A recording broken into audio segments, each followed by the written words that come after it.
اللي هتسمعه دلوقتي مش عادي، دي قصة حقيقية حصلت. لكن جمد قلبك واسمع، بس أهم حاجة اوعى تطفي النور.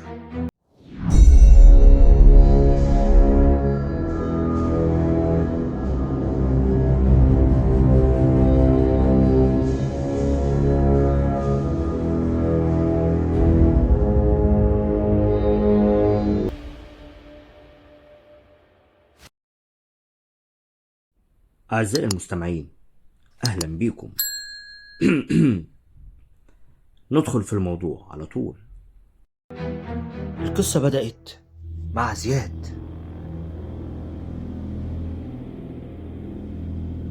أنا عمري ما كنت بصدق في الحاجات دي لحد ما الدبدوب ده دخل بيتي. كان يوم عادي، رجعت من الشغل لقيت كيس هدايا قدام الباب، مفيش اسم، مفيش حد خبط حتى.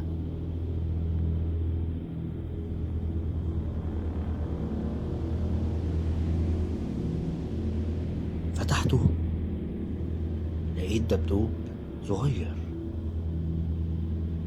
لونه بني، شكله غريب شوية، بس حسيت انه عادي، ممكن شخصية جديدة الأطفال بتحبها.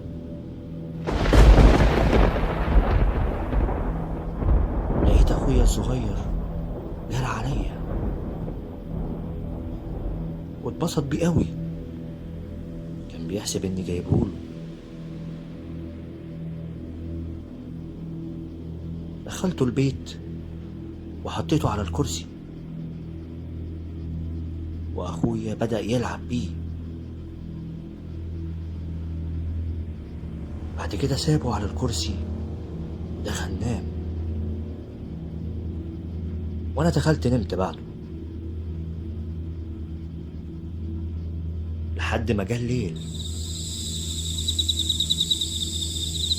صحيت على صوت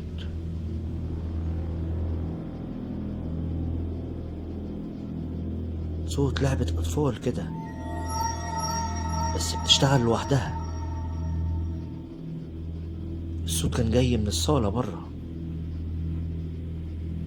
خرجت، الدبدوب مش في مكانه.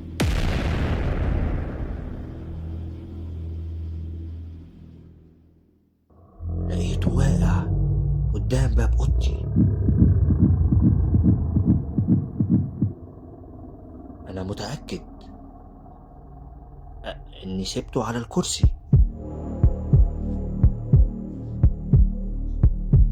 بصيت لأخويا في السرير اللي جنبي، لقيته صاحي باصص ناحية الدبدوب، عينه ما اتشالتش من عليه.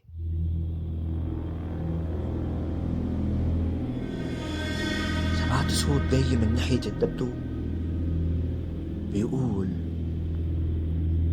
تعالى. قربت منه، لقيت عينه بتتحرك، بصلي مرة واحدة.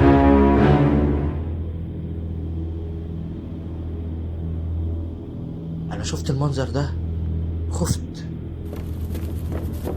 جريت على الأوضة وقفلت الباب ورايا. بس قبل ما أقفله سمعته بيجري ورايا.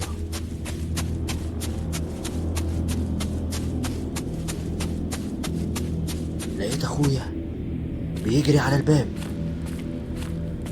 ووشه متغير، بيقول لي افتح له الباب، خليه يدخل معانا.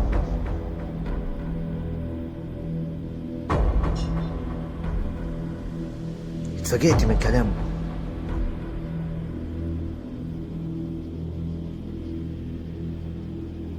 قلت له ده دبدوب عادي، لعبة. قال لي لا، ده صاحبي. لقيت الباب اتفتح لوحده الدبدوب بيقرب من سريري. ما حسيتش بنفسي وهم عليا.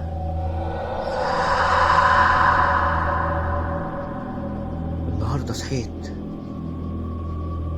لقيت الدبدوب